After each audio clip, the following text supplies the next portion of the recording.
কখনো চড়া রোদ, রাস্তায় বেরোলেই ঘাম, আবার কখনো বৃষ্টি, আকাশের মুখ ভার। এপ্রিলের শুরুতে বাংলায় মিলিজুলি আবহাওয়া, তার মধ্যেই জোর কদমে চলছে ভোট প্রচার।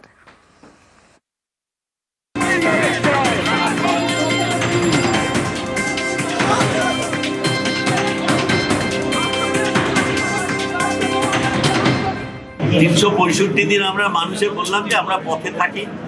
শীত, গ্রীষ্ম, বর্ষা, তৃণমূলই ভরসা। আমাদের কাছে রৌদ্র, তীব্র গরম, ভীষণ ঠান্ডা কিংবা বিশাল বর্ষা, প্লাবন, এগুলো আমাদের অন্তরায়। একটা দায়িত্ব আমাকে একটা পার্টি দিয়েছে যে 37 হোক আর 40 হোক করতে হবে। ভগবানের কৃপায় স্বাস্থ্য ভালো আছে, জল খাচ্ছি, ইলেকট্রল খাচ্ছি, আর কি।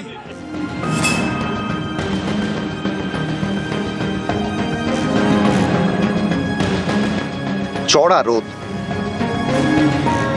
রাস্তায় বেরোলে ঘেমে স্নান, আবার পরদিনই আকাশের মুখ ভার। কখনো মেঘ, কখনো বৃষ্টি। বাংলা এখন ভোটের মরশুম। বৃষ্টি হোক কিংবা রোদ, ভোট প্রচারের সুর চড়া।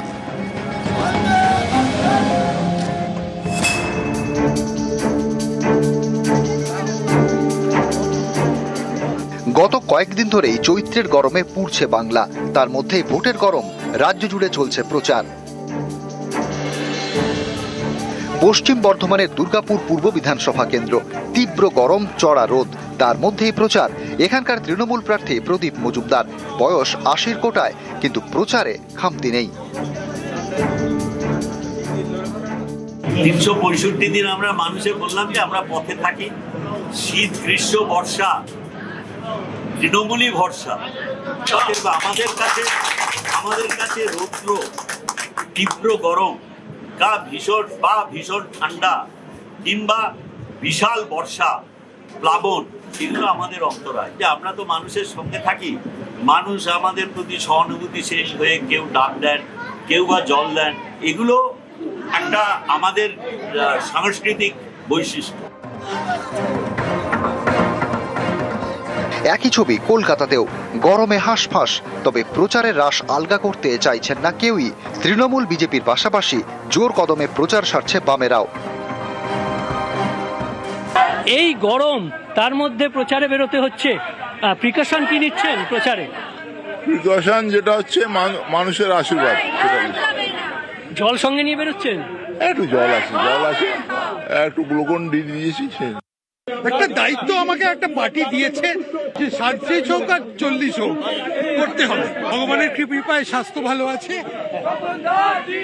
জল খাচ্ছি, ইলেকট্রল খাচ্ছি, আর কি। আমরা তো রাস্তায় নেমে সারাদিনে কাজ করা মানুষ, আমাদের এইসব রোদ ফোদ, আমি 10 বছর কাউন্সিলর ছিলাম, সারাদিনে এই ওয়ার্ডে ঘুরে বেরিয়েছি, আমাদের অভ্যাস আছে। রোদ মিটিং মিছিল তো আমরা রোদেই করি, গরমেও করি, ওইটা আমাদের কোনো আমরা ঘামেই তো বামপন্থীরা। তবে হ্যাঁ, রোদে সবার যেমন কষ্ট, আমাদের তো একটু কষ্ট হবে। জল খাচ্ছি বেশি করে। এবার আবহাওয়া দপ্তর জানালো, সামনের সপ্তাহে গরমে কিছুটা স্বস্তি। 5 এপ্রিল থেকে হাওয়া বদল, একাধিক জেলায় নামবে স্বস্তির বৃষ্টি।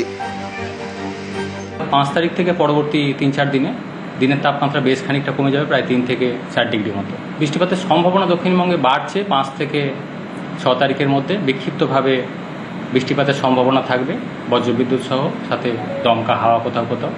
5 থেকে 6 তারিখের মধ্যে বিক্ষিপ্তভাবে বৃষ্টিপাতের সম্ভাবনা রয়েছে। 7 থেকে 9 তারিখের মধ্যে সম্ভাবনা আরও বাড়বে কলকাতা পার্শ্ববর্তী অঞ্চলের জন্য। 5 থেকে 6 তারিখের মধ্যে উত্তরের জেলাগুলোয় বিক্ষিপ্তভাবে হালকা থেকে মাঝারি ধরনের বৃষ্টিপাত, বজ্রবিদ্যুৎ সহ। বৃষ্টিপাতের সম্ভাবনা উত্তরবঙ্গের জন্য বাড়বে 7 থেকে 9 তারিখের মধ্যে, এবং তীব্রতাও বাড়ার সম্ভাবনা রয়েছে। নিউজ 18 বাংলা।